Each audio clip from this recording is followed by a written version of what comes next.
White Fang, by Jack London. Chapter 14. The Famine. The spring of the year was at hand when Grey Beaver finished his long journey. It was April, and White Fang was a year old when he pulled into the home villages and was loosed from the harness by Mit-Sa.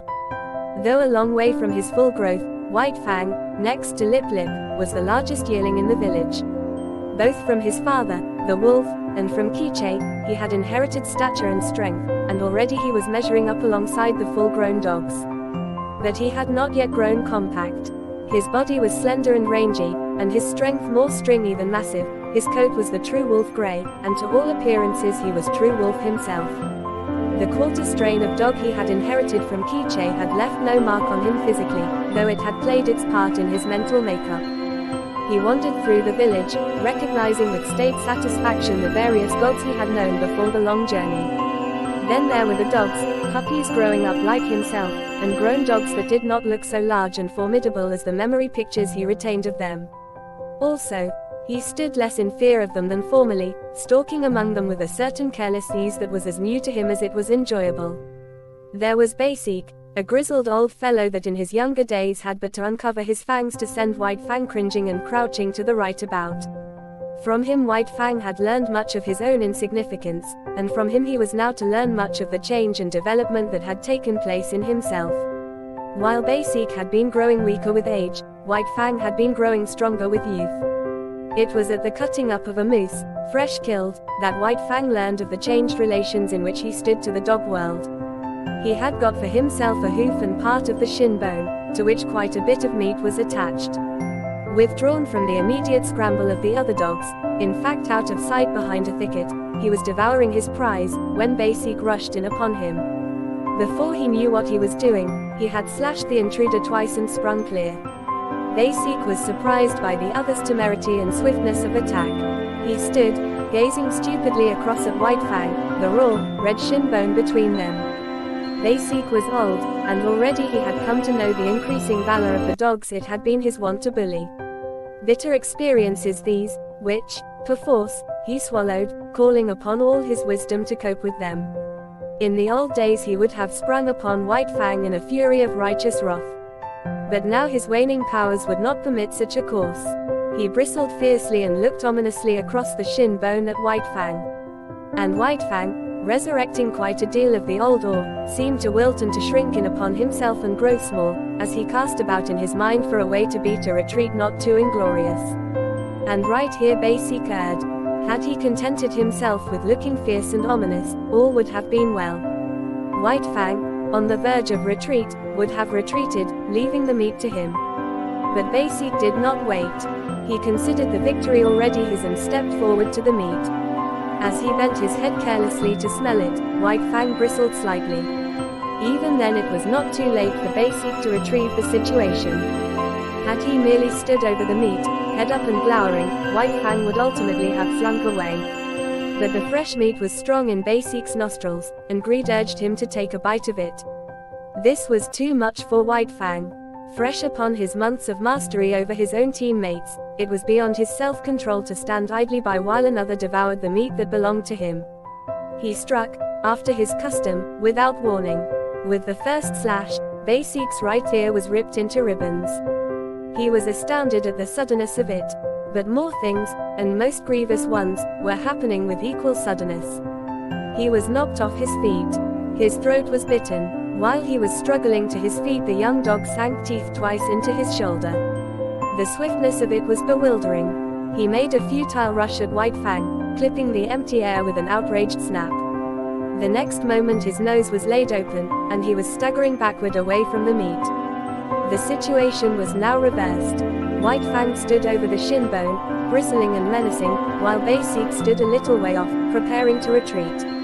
He dared not risk a fight with this young lightning flash, and again he knew, and more bitterly, the enfeeblement of oncoming age. His attempt to maintain his dignity was heroic.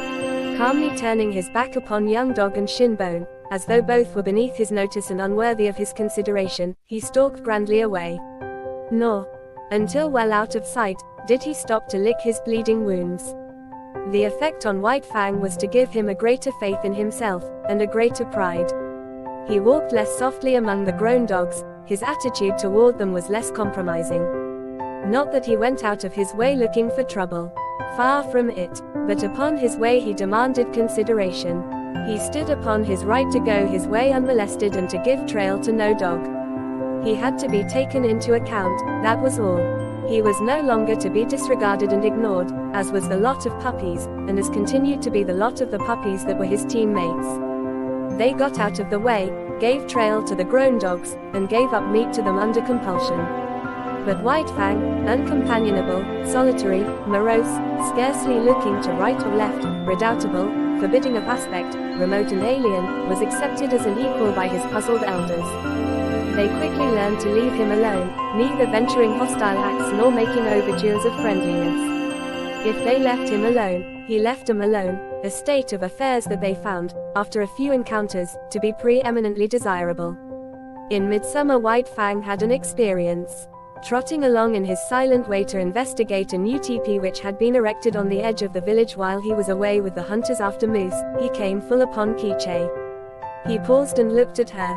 He remembered her vaguely, but he remembered her, and that was more than could be said for her.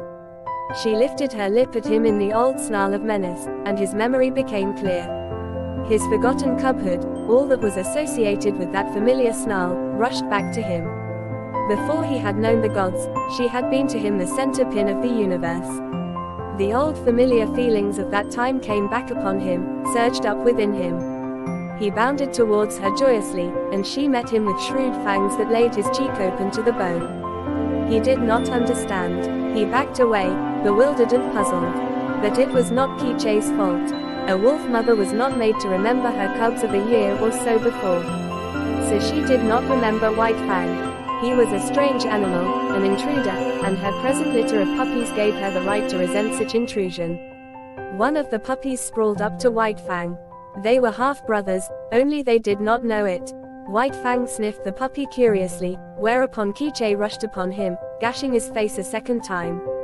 He backed farther away. All the old memories and associations died down again and passed into the grave from which they had been resurrected.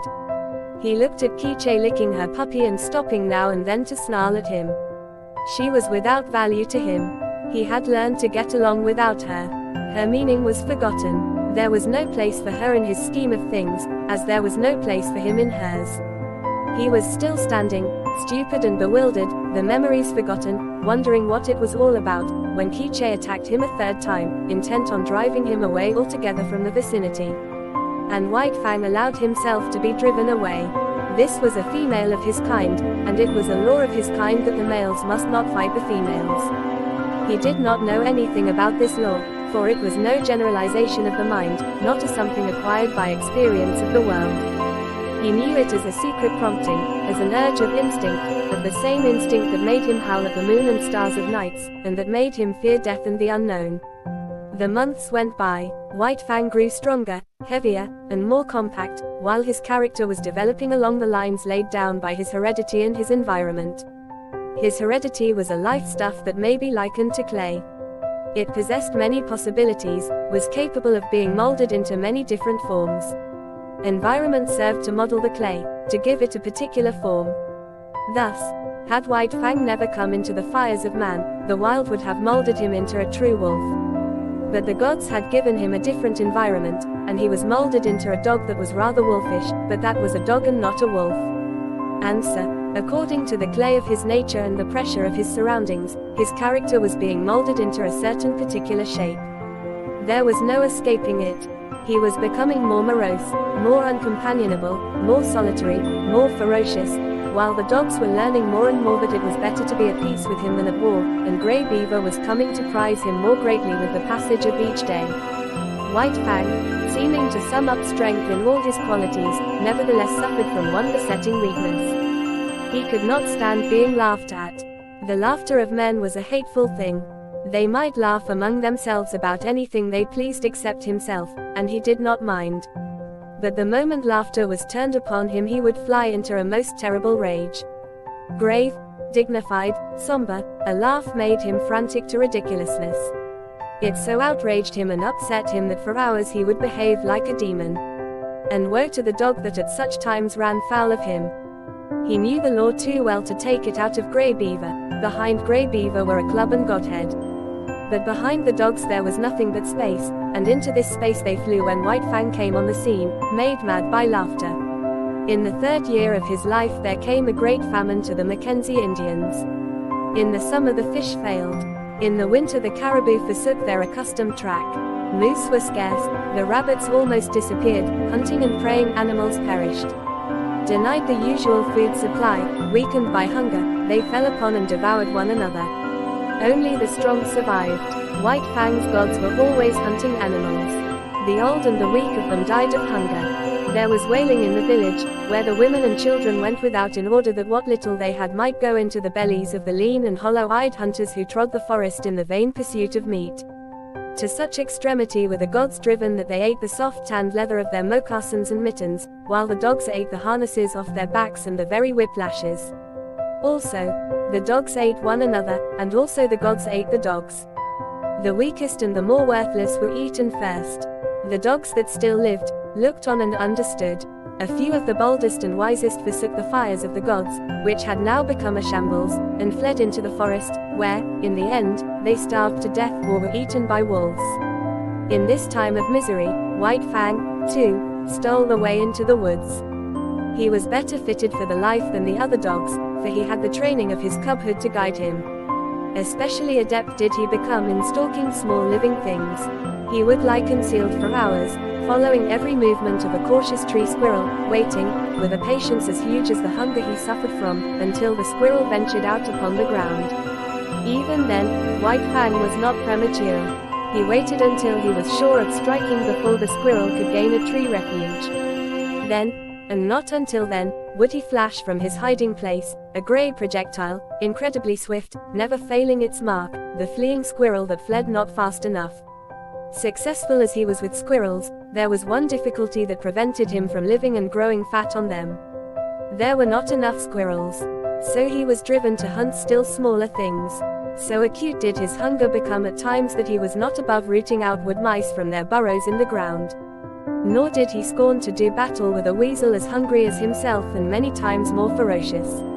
In the worst pinches of the famine he stole back to the fires of the gods. But he did not go into the fires. He lurked in the forest, avoiding discovery and robbing the snares at the rare intervals when game was caught. He even robbed Grey Beaver's snare of a rabbit at a time when Grey Beaver staggered and tottered through the forest, sitting down often to rest, what of weakness and of shortness of breath. One day while Fang encountered a young wolf, gaunt and scrawny, loose-jointed with famine. Had he not been hungry himself, White Fang might have gone with him and eventually found his way into the pack amongst his wild brethren. As it was, he ran the young wolf down and killed and ate him. Fortune seemed to favor him. Always, when hardest pressed for food, he found something to kill. Again, when he was weak, it was his luck that none of the larger preying animals chanced upon him. Thus, he was strong from the 2 days eating a lynx had afforded him when the hungry wolf pack ran full tilt upon him. It was a long, cruel chase, but he was better nourished than they, and in the end outran them. And not only did he outrun them, but, circling widely back on his track, he gathered in one of his exhausted pursuers. After that he left that part of the country and journeyed over to the valley wherein he had been born. Here, in the old lair, he encountered Quiche. Up to her old tricks, she, too, had fled the inhospitable fires of the gods and gone back to her old refuge to give birth to her young. Of this litter but one remained alive when White Fang came upon the scene, and this one was not destined to live long. Young life had little chance in such a famine. Quiche's greeting of her grown son was anything but affectionate. But White Fang did not mind. He had outgrown his mother. So he turned tail philosophically and trotted on up the stream. At the forks he took the turning to the left, where he found the lair of the lynx with whom his mother and he had fought long before. Here, in the abandoned lair, he settled down and rested for a day.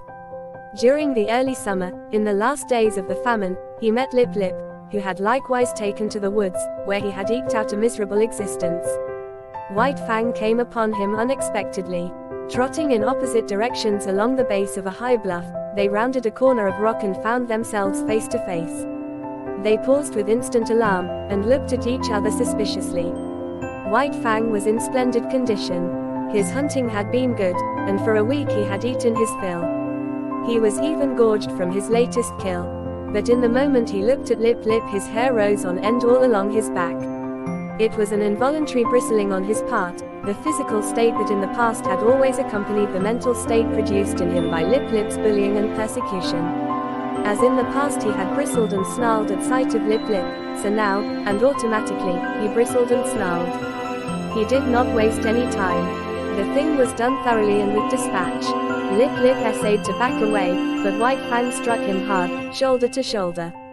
Lip Lip was overthrown and rolled upon his back. White Fang's teeth drove into the scrawny throat. There was a death struggle, during which White Fang walked around, stiff-legged and observant. Then he resumed his course and trotted on along the base of the bluff. One day, not long after, he came to the edge of the forest, where a narrow stretch of open land sloped down to the Mackenzie. He had been over this ground before, when it was bare, but now a village occupied it. Still hidden amongst the trees, he paused to study the situation. Sights and sounds and scents were familiar to him. It was the old village changed to a new place.